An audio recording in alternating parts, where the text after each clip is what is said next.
including the United States, unquote.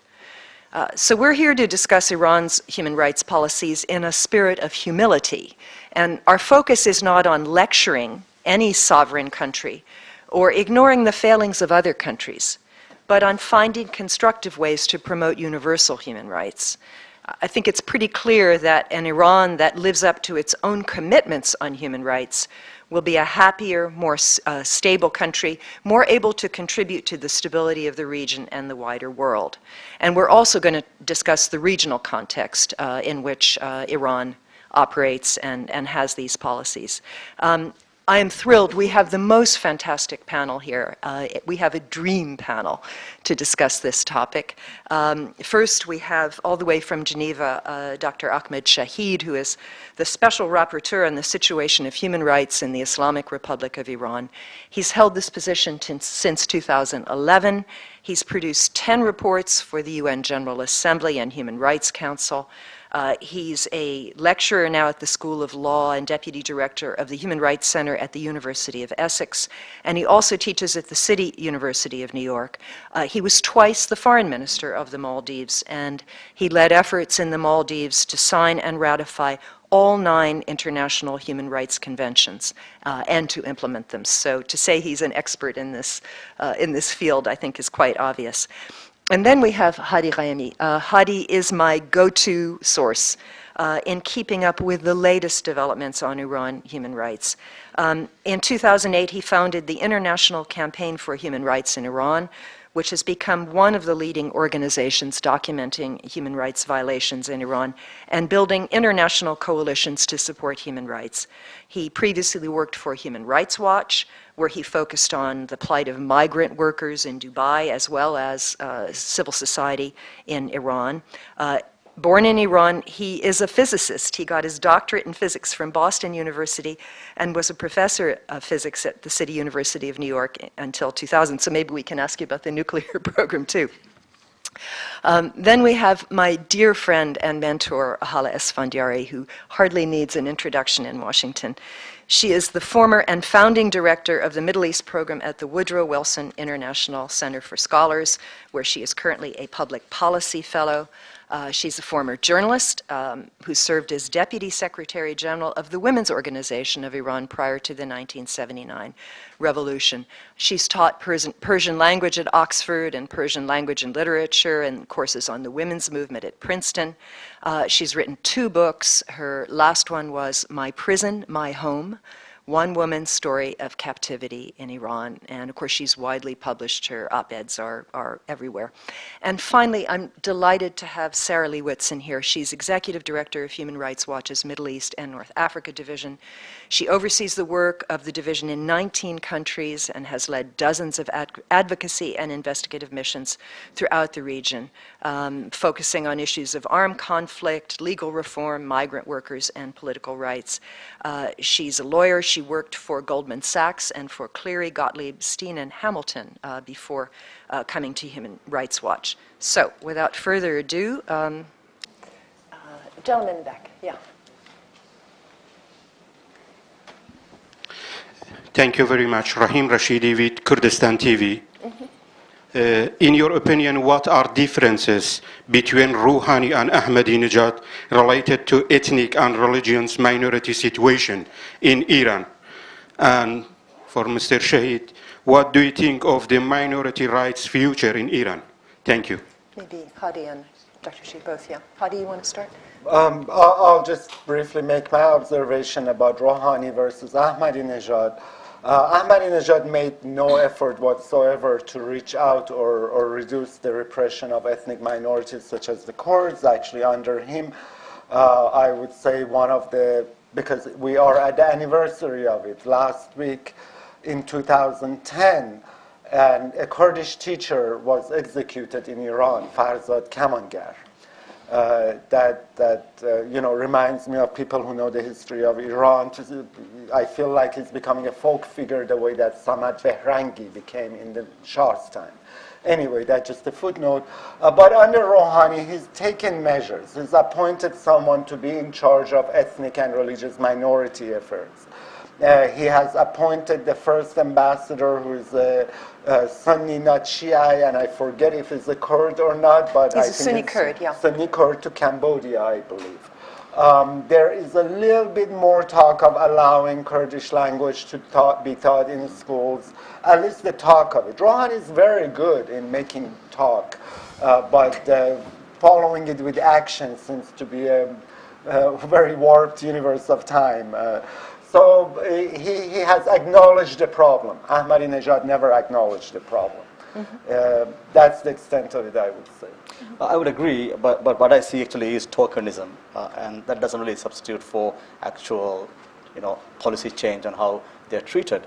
And everything I am picking up from I speak to Iran is that, it's a question of which apple is greener than the other one. But the vicious rhetoric is gone, and in its place you have a slightly more conciliatory rhetoric, but not producing any substantive results. And I am concerned about the economic situation in the ethnic minority regions and the cycle of violence that creates, that leads to other rights violations, and that hasn't changed at all. We had the Vice President for Women's Affairs, Ms. Malawardi, say in February that there are villages in Sistan Balochistan where the entire adult male population has been put to death for drug offenses. So it is still a very, very bad situation with no light at the end of the tunnel. Barbara, can I just add? Yes, please. I think the comparison of Rouhani versus Ahmadinejad is very important because it's actually, in a way, a test not only of Rouhani, but a test of Iran's democracy. Until about the Iran deal, the murmurings from Iran were, wait, Rouhani is focusing on the nuclear deal, he can't take it all at once, be patient, things will change, and so forth. And now what we're hearing is, well, actually Rouhani's so weak and the Republican guards are after him and he's so fragile and it's so delicate and the supreme leader. And it's like, but you're president. So let's see if Iran is really a democracy. You were elected by the people. You made promises to the people. Are you going to deliver, or are you a token, or are you a puppet? So this isn't just about a test for Rouhani. It really is a test of Iran's government and Iran's face to the world as a serious government where the people's will is reflected in some kind of a democratic structure. And if we don't see any changes, that will speak for itself. Yeah, I wanted to raise If also. I can follow that very important issue Sarali brought up, because the nuclear issue, the hopes of improvement, the general interpretation of the Zarif Rouhani team in places like Washington. And that's where I think is it is important. He is the president. Zarif is the foreign minister. When they come here, all the people who supported the deal, my own organization did, but all the others, including Track 2 diplomats and the organizations for nuclear security in Washington, who now have a rapport, have a very close interaction with Rouhani and Zarif. They shouldn't sit silent when Zarif comes on TV or Rouhani goes on NPR and is asked about Jason Rezaian or political prisoners. When Zarif has the audacity to come here and say, we have no political prisoners, we have freedom of expression in Iran, I think that is where they should be held accountable by the very people who have access to them, because the State Department, U.S. government still has to deal with, in a different level. I think that the media and the diplomatic corps, not diplomatic, I mean the generally people who wanted to see a diplomatic resolution to the nuclear deal, which was a great thing, now should feel a moral and a strategic obligation to put human rights as a major topic of discussion with the Rouhani Zarif team. They will actually be undermining Rouhani and Zarif if they don't push them on the human rights issues. And at the same time, even though we expected it to happen now, and it's all over the news that it's not going as planned, I do believe business and private sector in the coming years will be a very, very important actor and interlocutor in impacting human rights situation in Iran. Once this banking sanctions, if they get resolved, I think eventually Europe, Asia will find a way to do business with Iran, regardless of who is president in Washington and how Washington foreign policy will come out against or for the deal in the coming years. But businesses will be important. Mm-hmm. The expectation was that once you have the nuclear deal, President Rouhani would be able to rein in the intelligence services. We very soon found out that he just doesn't have the say in it. He has all the good intentions in the world, and as Hadi said, he uses all the nice words, all the right words, but he is constantly undermined. So my sense is that they have to put their house in order first there. So at least President Rouhani should try and convince the supreme leader not to contradict him all the time. All the time. I mean, not give him at least 24 hours, but he is contradicted. And the last example was the chief of police that decided to unleash 7,000 plainclothes policemen and women in the streets of Tehran to watch over women and polluted loud music, whatever that is. But anyway, so Rouhani came out and said, you know, leave the, more or less paraphrasing him, leave the people alone. I mean, they can do what they like, provided they just don't break the rules. The next day, or 2 days later, the supreme leader conveys all the commanders of the police force and tells them, ignore the opposition and do what you think is right. So, I mean, on the one hand, I think Rouhani has to put his foot down. On the other hand, I don't think how he can do it. Well, I think that's the contradiction of the Islamic Republic on one hand, allowing this kind of elections barely bring someone like Rouhani to the fore while the Supreme Leader Revolutionary Guards get stronger and stronger.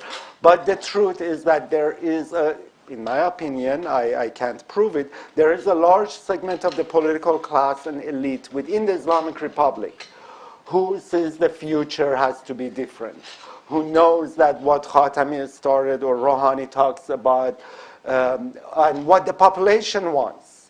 Remember, there is no accurate polling in Iran, but we know for sure the intelligence ministry itself does very good polling around the country and brings it to Khamenei. That's, I think, a very important reason why he allows people like Rouhani or Khatami be part of the political class now and then. Otherwise, the whole society will explode. This is really an existential issue for the Islamic Republic. Does it want to evolve? And many people have called it, you know, how long can you be a revolutionary state? You got to become a normal state eventually. That is really, each time we get someone like Rouhani, this contradiction comes up. And eventually, we need a brave politician who is a combination of Rouhani, Khatami, and someone who will act, who will stand up to the supreme leader and use the backing of the people in a confrontational manner that doesn't threaten the overthrow of the Islamic Republic, which is the biggest nightmare of revolutionary guards, but persuades them that's the way to evolve as a social entity called the nation state. Hala and I were talking before the meeting about the fact that the Supreme Leader, this Supreme Leader Khamenei, who's been there since 1989, usually waits till the second term of a president before he starts to openly undermine him and contradict him. So it's interesting that he's felt so insecure now, perhaps because of the nuclear deal, we don't know, the economic situation, that he started to contradict him even in the first term. And we will see how Rouhani reacts. Gentleman right there.